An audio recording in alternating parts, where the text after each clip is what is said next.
The Sultan of Sokoto, His Eminence Muhammadu Sa'ad Abubakar III, just made a massive statement, calling for a fight against social media in Nigeria.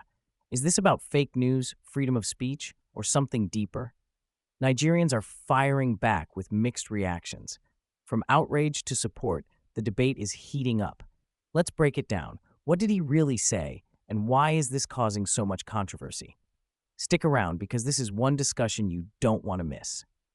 What's trending, with reactions trailing comments made by the Sultan of Sokoto, Mohammed Saad Abubakar III, who has described social media as a terrorist organization following the recent killings in Plateau State, highlighting its role in spreading false information and inciting unrest. The Sultan made the comment during the 7th Executive Committee meeting of the Northern Traditional Rulers Council in Maiduguri, Borno State. The Muslim leader urged security agencies to address the issue of fake news being spread on social media with the seriousness it deserves, akin to other threats to national security. Let's take a look. People don't know what Fulani is, please read books. People don't know what Kanuri, read books. Everything is there. And that's how we thank the government for bringing back history. Some of us try to close the history books as though history does not exist. You can't read history. You can't. What happened has happened, and it's there written. You can't come and through social media. But that's one terrorist organization, social media. Social media is a terrorist organization. What they do, when somebody sits in his comfort room and formulate stories, and you will swear that it's true. So, social media is a terrorist organization that we must deal with. Security agencies must deal with this terrorist organization called social media. All right, this is a very loaded statement, very heavy. A lot of reactions have trailed it, obviously because, you know, he's talking about social media and users on social media have reacted. Let me take this from Step Up Niger, who wrote, "Statements like this are worrying and deeply dangerous. Social media is not a terrorist organization. It's a tool, a platform where Nigerians organize, speak up, and hold power to account, especially when traditional systems fall short. The real threat isn't social media. It's the leadership vacuum, lack of justice, and broken trust that fuel frustration in the first place. Yes, misinformation should be addressed, but silencing citizens is a slippery slope to authoritarianism, not a solution. We need leaders who solve problems, not suppress voices." Kind of agree with Step Up Nigeria. I'll take this other tweet. This is from Amadu, who wrote, "Terrorist organization might sound dramatic, but he's not far from the truth when you look at it from a bigger picture. Terrorism isn't just about violence. It is about spreading fear. And in today's world, fear travels fastest through one medium, social media. Radicalization at scale. Extremist groups use social platforms to identify, groom, and recruit individuals through memes, videos, and forums. They normalize extremist views and weaponize ideology. Terrorist acts are often designed for maximum media coverage. Social media multiplies this tenfold, turning local events into global propaganda in minutes.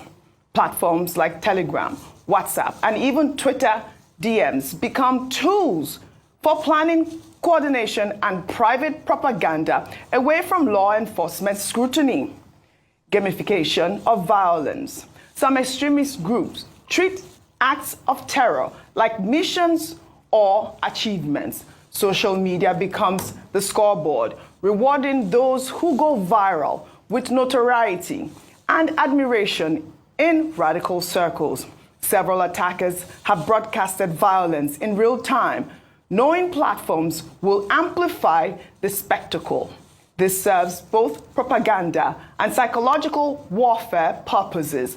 Social media isn't causing terrorism, but it's become a powerful amplifier, recruiter, and stage for extremist activity.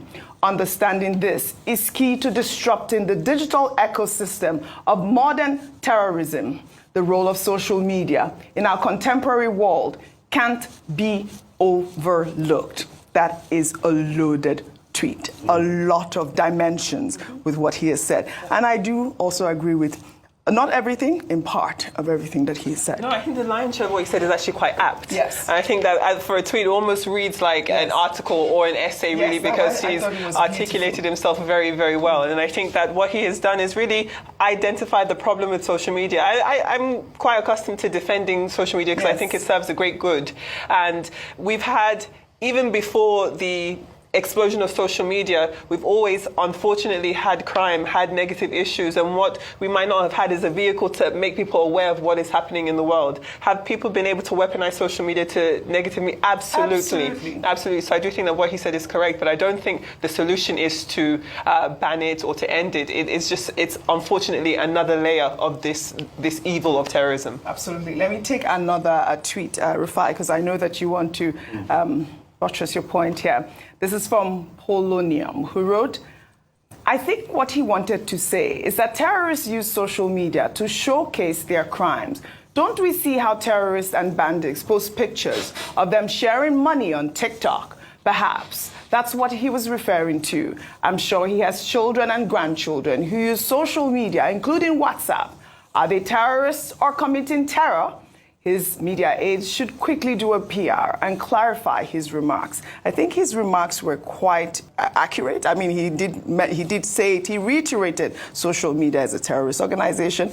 I mean, I think that he meant what he was saying in that video, Rufai. So, social media is not a terrorist organization. It can't be a terrorist organization because what is it? Like he said, it's a media. It's a medium. A medium is a blank canvas. What you put on that medium matters a great deal. Prior to this time, there's something they call books. Historically, when you go back to the 1500s, one of the first major tools that changed the world was the Gutenberg Bible, printed by Johannes Gutenberg. Because then, it was a big deal reading the Bible and knowing it for yourself. It was when the likes of Martin Luther got a hold of that, he wrote his theatres on Winterburn Gate, and he said, the just shall live by faith. It caused a big liberation in the Christian fold. Then, as printing went of age, people got more information. These are mediums. Then, in the 20s and 30s, Guglielmo Marconi transferred the first radio wave. Then we had radio. That was also used to spread propaganda. So many different. What we call traditional form today was used to spread propaganda. In fact, it was said the likes of Father Coughlin spread a lot of anti-Jewish propaganda through the radio. Then in the 50s, the likes of ABS, CBS, and Dumont brought about this new technology called television that had been perfected in the 20s and 30s by the likes of John Longy Bird. It was also used. We had words like the revolution will not be televised. Then DARPA came about. Tim Berners-Lee in 1991, the World Wide Web. All of this platform will be used, but the question is, how is it used? So social media is not the problem. It has also been a force of good. If not for social media, are we going to know about the kid that they were beating yesterday that the governor of Borno saved? Perfect example, because I also If have not for another social story media, are we going to know about the inequity and the crisis that is going on? Are we going to be able to reveal police officers that are doing all of what they're doing? The girls in Ivory Coast. The guests in Ivory Coast, if not for social media. So it's what you put on it. Traditional media too can be a tool in the hands of terrorists. Yes. ISIS had a newspaper called Dabik that they shared. What can we do? I think the very first thing we should do, the Americans have a cybersecurity force in their armed forces now.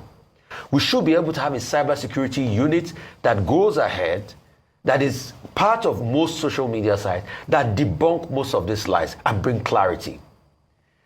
The traditional gatekeepers too can also do that work, which we've been doing. Absolutely. Fact-checking most of the stories and all of that. Sometimes we will not get it right. Yes. Look at the story of the summon. The state came out to debunk it afterwards. Most media are taking it. I even took it. But we can quickly retract and say, okay, this is the state of things and what is happening. then most importantly, educate people more on most of these videos and all of that. Yes. But you saying it is the terrorist organization, it's just a platform. It cannot be. Yes. It's also being used as an agent for good. Yes. There are people that their faith was strengthened on social media. Yes, I think that, the Sultan has spoken well, actually, because it has brought this conversation to bear at this point, to the security agencies. And I think what is important is that the information being shared on social media, like that Twitter user alluded to, is the fact that you can actually use that information to trace these terrorists. We have taken stories, Vimbai, where we have seen, videos of these bandits flaunting money and all of that. There's this geolocation. We can track these people. Without social media, we will not know their whereabouts. Absolutely. OJ, I think most of the valid points have been made already. But I think what I want to talk about is how we can restore trust in our leaders. Yes. Because when we speak of regulation around social media, it's a taboo. And this is because so much trust has been eroded between leaders and people. So when social media users hear about regulation of the social media space, they already feel that it's an opportunity for politicians to weaponize the space and gag opposition and gag voices that are counter to whatever they stand for. So I think there's a lot of work that needs to be done there in us understanding that regulation is important. Everything is regulated. Television, Rufai took us through the history. If you go through the history, most of the media started very liberal, and then we realized that, oh no, there has to be rules. One of my favorite examples is Mussolini, and how Mussolini, before he rose to be a dictator, he actually was used to plant stories He ran a newspaper. In an attempt to paint the opposition negatively. So regulation doesn't have to be a bad thing. However, it should not be weaponized, and we need to carry people along to ensure that it is fair and just in its implementation. Well said, Joel. So, what do you think? Should Nigeria crack down on social media, or is this a threat to free speech? Drop your thoughts in the comments, and don't forget to like, share, and subscribe.